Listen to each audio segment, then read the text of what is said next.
Köszöntelek benneteket, kedves rádióhallgatók, Gyurinak hívnak. Ahogy ígértük, szeretnénk bizonyságokat megosztani veletek azzal kapcsolatban, hogy keresztények, egyszerű emberek, hogy élték meg a találkozásukat Istennel. Olyan élményekről számolnak majd be, amiket előtte sohasem éltek át. Ezek a találkozások gyökeresen megváltoztatták az addigi életüket. Az első, aki erről beszámol nekünk, László, akinek ez az élménye 28 évvel ezelőtt történt. Laci, gondolom tegeződhetünk, mert már korábban hosszabb ideje ismerjük egymást.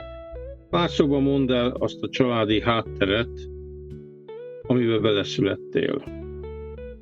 Üdvözlöm én is a rádió hallgatókat, és hát egy egyszerű, viszonylag normális családi háttérbe születtem egyszem gyerekként, és a szüleim azok, a édesapám az részlegvezető volt, és anyukám pedig titkárnő volt az akkori városi vállalatnál, és amire gyerekként szükségem volt, azt mindent megadtak, mindent biztosítottak, mindenre, amire gyerekként szükségem volt, az megvolt, és mind a mellett, hogy mindaz, amire szükségem volt, az rendelkezésre áll, de mégis úgy éreztem, hogy valami mégis hiányzik belülről.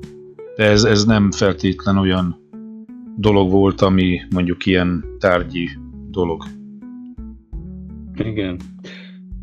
Körülbelül hány éves korodban kezdett el foglalkoztatni az élet értelme és az ahhoz kapcsolódó kérdések? Talán 8-os általános iskolás lehettem, amikor egyik osztálytársam beteg lett, rákos betegségbe szenvedett, aztán meg is halt. Nem talán egy évre rá, körülbelül, hogy elkezdődött nála ez a betegség, és ahogy megvolt ugye a temetés, akkor valahogy úgy elkezdtem azon gondolkozni, hogy hát milyen értelme van az életnek, és ilyen szó szerint halálfélelem került belém, és egyszerűen elkezdtem félni a haláltól, és kerestem magamba az életnek az értelmét, hogy hát milyen értelme van az életnek, ha egyszer meghalunk. És ez úgy nyomasztott belülről, meg talán még picit kínozott is, mert egyszerűen nem láttam értelmét az életnek. Igen. Találkoztál-e akkor valakivel, vagy beszélgettél valakivel, aki esetleg közelebb tudott vinni az élet értelmének a kérdéseire, válaszaira, vagy pedig csüngtél, vagy hogy mondják azt, hogy magadra voltál hagyatva? Hát a szüleim nem voltak vallásosak, így nagyon nem is sor körültem senki, hogy ebben akár tanácsot mondjon, de nem is gondoltam arra, hogy ezt valakinek vagy valakiknek el kellene mondani.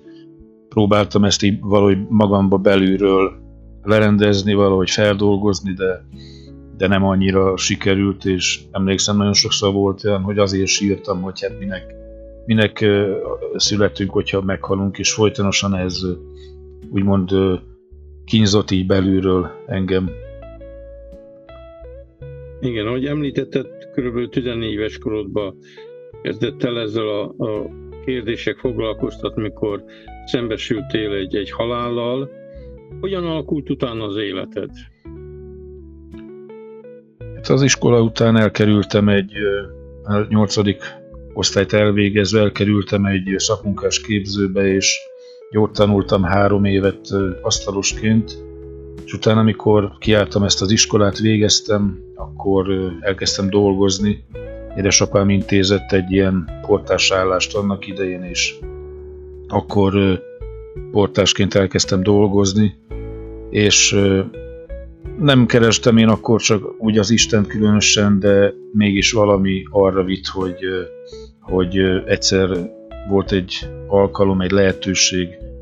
Valami, nem tudom, úgy éreztem, hogy belülről hiányzott valami az életemből, de nem tudtam megfogalmazni, hogy mi az, és egyszer sétáltam kint a városban, és a rendőrségnek a parkolójába egyszer csak azon kaptam magam, hogy fölnéztem az égre, és azt mondtam, hogy ha Isten, hogyha létezel, akkor segíts, mert én öngyilkos akarok lenni. Bár nem hiszem, hogy komolyan gondoltam, de ez volt a lényege az egésznek. Igen. Isten milyen formában válaszolt erre a te imádra? Mert ez egy ima volt valójában Istenhez.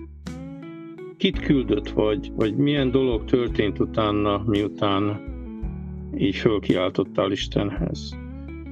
Igen, én nem tudtam azt, hogy akkor, hogy ez egy ima, utólag már most tudom, hogy az valószínűleg egy ilyen segítségkérés volt az Istentől ilyen formában, de talán pár héttel rá, amikor dolgoztam a munkahelyen, hát éppen egy olyan dolgot csináltam, ami nem éppen biblikus, de ugye szellemidézést csináltam, és ott, ahol a munkahelyen dolgoztam, volt egy ember, aki pont jött oda a portára, ahol voltam, és akkor megkérdeztem, mit csinálok, én megmondtam, hogy szellemet idézek, és akkor innen ugye elkezdett beszélni arról, hogy hát ez nagyon-nagyon nem jó dolog, hogy van egy sokkal jobb, egy kedvesebb szellem, és Isten szelleméről kezdett el először beszélni, aztán Istenről, Jézus Krisztusról, és aztán kiterjedt teljesen az evangéliumra kitért, és akkor hirdette az evangéliumot, meg beszélt a közösségről, ahova ő járt, és akkor adott egy meghívót gyakorlatilag,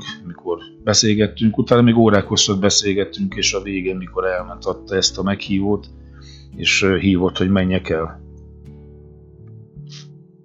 Hogyan reagáltál erre a meghívóra? Volt-e benned valami visszakozás, hogy elmenjél, vagy még ugye úgymond neked egy vadi új helyre menjél? Mennyire, vagy a kíváncsiság vitte? Mit gondolsz, vagy hogyan történt akkor? Milyen gondolatok voltak benned?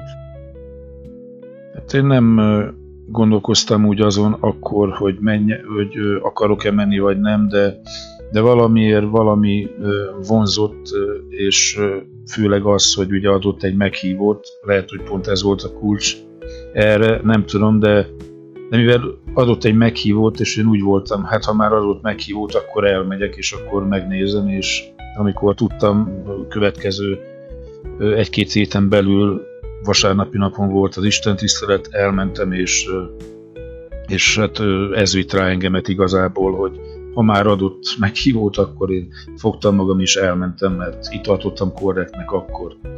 De akkor még nem tudtam, hogy mi vár rám ott a istentiszteleten. Igen.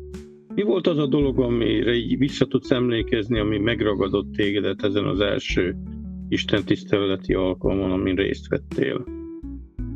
Én nem tudtam azt, hogy mit fogok találni, nem gondoltam semmi, se rosszra, se jóra, mert abszolút nem jártam templomba előtte, meg ilyen közösségben sem, de mikor bementem, akkor mindenfele kedves embereket láttam, hát én azon lepődtem meg, hogy oda jöttek hozzám, és kezet fogtak velem, köszöntek, meg üdvözöltek, meg mindenki kedves volt, örültek, jókedvűek voltak, nevetgéltek, ami kicsit szokatlan volt nekem, mert én meg nem éppen az a típusú gyerek voltam, aki, mit tudom én, úgy tudtam volna mondjuk örülni, mint ahogy ők, vagy úgy viselkedni akkor, ahogy ők abban a pillanatban. Emlékszel esetleg az ige hirdetésre, vagy az üzenetre, ami ott elhangzott akkor? Maga a prédikációra arra konkrétan nem emlékszek, de azt tudom, hogy evangélium hirdetés az volt, és igazából az volt számomra legalábbis a csúcspontja ennek az alkalomnak, és ugye nem személy szerint nekem beszélt az akkori szolgáló, aki szolgált, hanem úgy ámblok mindenkinek szólt az üzenet, és egy ponton azt vettem észre, hogy úgy éreztem, mintha rólam beszélt volna az illető. Nem konkrétan olyan úgy beszélt a bűnökről, mintha én követtem volna el, csak éppen elkezdett beszélni bűnökről. És én meg azon csodálkoztam, hogy hát ő honnan tudja ez az ember, hogy én mit követtem el. És ez volt az, ami utána még jobban talán ott is ragasztott, hogy nem mentem el, hanem ott maradtam, és ez volt a kulcsa szerintem az egésznek. Igen. És ezek után visszamentél-e a gyülekezetbe? És ha igen, akkor tudod-e azt elmondani nekünk, hogy mi volt az, ami indított, vagy húzott, hogy oda visszajárjál? Visszajártam, igen, mert nem is tudom, akkor nem igazán értettem azt, hogy miért járta, miért akartam én oda járni, hanem egyszerűen csak azon kaptam magamat, hogy menjek és közösségbe legyek, vagy valami. Én abszolút nem voltam ilyen diszkóba járós ember sem, meg nem jártam annyira ilyen helyekre. Abszolút lehet, hogy a társaság is benne volt ebbe, az, hogy jókedvű emberek voltak, kedvesek voltak, meg minden, de aztán, ahogy telt az idő, ugye voltak ige hirdetések a istentiszteleteken, meg ugye dicséret is nagyon jó volt az első istentiszteleten, ez az, ami engemet megfogott, a dicséretnek a légköre, hogy ott mindenki táncolt, tapsolt, vidám volt, meg minden, tényleg lehetett érezni a légkörbe, hogy ott valami plusz olyan dolog van, amit én nem tudtam akkor megmagyarázni, és ez is, a dicséret is az első alkalommal engemet megfogott, és elképzelhető, hogy emiatt is mentem vissza a következő alkalmakra. Igen. Az életedben kezdtél észrevenni valamilyen változásokat? A beszédedbe, a gondolkodásodba, terveidbe? Hát akkor így visszaemlékezve nem rögtön ilyen változásokat nem annyira vettem észre, de amikor iskolát, vagy egy tanfolyamot végeztem, akkor úgy észrevettem, hogy én nem voltam sose jó tanuló, és olyan dolgokat kellett megtanulni, amire azt mondtam, hogy hát csak is Istennek a keze lehetett benne.